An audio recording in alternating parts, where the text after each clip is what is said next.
እሺ ውዶቼ ዛሬ የት እንዳለን እስኪ ገምቱ። በጣም ደስ የሚል ቪው አለ። እንደዚህ ባይናችሁ አየት አርጉና ከዛ ቶሎ ገምቱ። ከለያችሁ ደግሞ በዛ በሩቅ የሚውለበለብ ባንዲራ አለ። እንግዲህ ባንዲራውን እንኳን ካያችሁ ልትለዩት ትችላላችሁ ሀገሩ ቦታው የት እንደሆነ።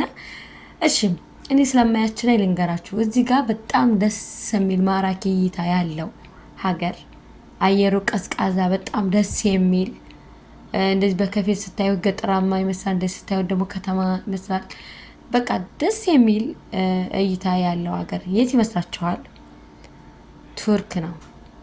የገመታችሁ በጣም ጎበዝ፣ ያልገመታችሁ ደግሞ ቱርክ ነው። እንግዲህ ዛሬ ቱርክ ነን። በጣም ደስ የሚል እይታ ነው። ቪዲዮውን እስከ መጨረሻ ካያችሁት እናንተም ደግሞ ደስ ይላችኋል። ያ በቦታው ባትገኙም ደስታውን ትካፈላላችሁ። እንግዲህ ቱርኪያ በጣም ደስ የምትል ሀገር ናት። እኛ ደግሞ በጣም የምንወደው ሀገር ነው። ምርቷን እኛን የምንጠቀምላት፣ ልብሷን በተለይ ልብስ ልንገዛ ሄደን አንድ ሱቅ ገብተን ይሄ እኮ የቱርክ ነው ምናምን ተብሎ በጣም ከፍ ባለ ዋጋ ነው የሚጠራ። ለምን ቱርክ እቃዋ ሁሉ ብራንድ ነው እና ሀገሪቱ ራሷ ብራንድ ናት። አባቴ አሁን እዚህ ቤት ተመልከቱ። ከጎኑ ምናምን ጫካ ነው የሚመስለው፣ ግን ቤቱን እዩት እንዴት እንደሚያምር። የቤቱ ዲዛይን ቤቱ እኮ ትልቅ ላይሆን ይችላል፣ ግን ዲዛይኑ ያምራል ምናምን በቃ አይደል። እና በነገራችን ላይ ስልጡን መሆን በጣም ደስ ይላል። ይሄ በሰለጠኑ ሀገራት ደስ ይለኛል። ሰው ባለው እኮ ጸዳ ብሎ ሲኖር ደስ ይላል። አያችሁ፣ ጫካ ነው ግን ውስጡ ቤቱ ምናምን ሲያምር አያችኋ። እና ቱርክ እንግዲህ እችን ትመስላለች። አያችሁት፣ እዚህ ጋር ከተማው ነው። በነገራችን ላይ ቱርክ በባህር የታወቀች ናት። ተመልከቱ፣ እዛ ሰማይ መስሎ የተንጣለለው ደግሞ ባህሯ ነው። ያ ባህር ነው። እዚህ ከተማው ነው። በከተማው መሀል ለመሀል ላይ ነው ባህሩ ያለ።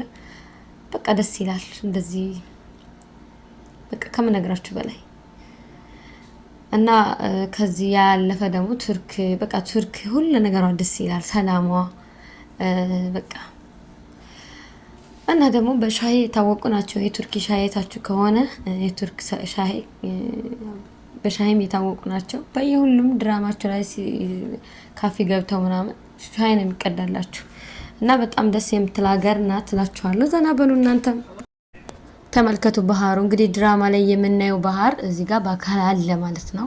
ያው መንገደኛ ነን እየተጓዝን ማየት ነው እና በጣም ደስ ይላል። አያችሁት አይደል? ስልጡን መሆን እና አየሩ እንደ ሀገራችን ቀዝቃዛ ነው፣ እንደኛ አየር ተመልከቱ። በአየር እንኳን በቀዝቃዛነቱ እኛም ሀገራችን ቀዝቃዛ አየር ስላለ እሱ ችግር የለውም። እሱ ጋር አይደለም። እኔ የኛም ሀገር እንድትሆንልን የምፈልገው ነገር ቢኖር ባህርም አለን። በቃ ስልጡን ብንሆን ደስ ይለኛል። ማለት በቃ መንገዷ ገጠራማ ቦታ ላይ ሆኖ የቤቶቹ ማማር ኦኬ። ከዛ ደግሞ መንገዱ በጣም ደስ የሚል መንገድ ነውና ኢትዮጵያ ራሱ እንደዚህ መንገዷ በቃ ስሎ ቢሆን ገጠሩ ሁላ ስሎ ቢሆን እኮ ከዚህ የሰው ሞት ራሱ ይቀንስ ነበረ። መኪና አደጋዎች ምናምን መከላከል እንችል ነበር። እና ስላችሁ ጓደኞቼ፣ ውድ ተከታታዮቼ እኛም ከፍ ብለን ያው መንገዶቻችንን እናሰራ፣ እንሰልጥን። በዘረኝነት ከምንባላ ሀገራችንን እንገንባላችኋለሁ። ደስ የሚሉት ነገር በነገራችን ላይ እነሱ መንግስታቸውን በጣም ይወዳሉ፣ እሱም ደግሞ በጣም ይወዳቸዋል። ይህንን መች ነው ያወቅኩት? የሆነ ከስንት ዓመት በፊት እንደሆነ ባላቅም የመሬት መንቀጥቀጥ ተነስቶ በጣም ብዙ ህዝብ አልቆ ነበር። እዛ ቦታው ላይ መንግስቱ ተገኝቶ በጣም ነበር አዝኖ ምናምን የነበረውና ሰዎችን እየረዳ ምናምን።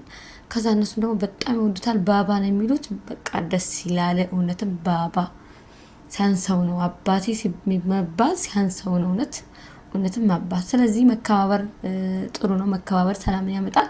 እኛም እንከባበር። ከተማው ገብተናል። እስካሁን ስለተከታተላችሁ አመሰግናለሁ። በቀጣይ ቪዲዮ ደግሞ ሰፊ ቪዲዮ ይዤላችሁ እመጣለሁ። ለዛሬ እዚህ ጋር ይበቃችኋል። ወዳችኋለሁ። ቪዲዮዬን ላይክ አድርጉልኝ፣ ሼር አድርጉልኝ፣ ሰብስክራይብ አድርጉ። ባይ ባይ።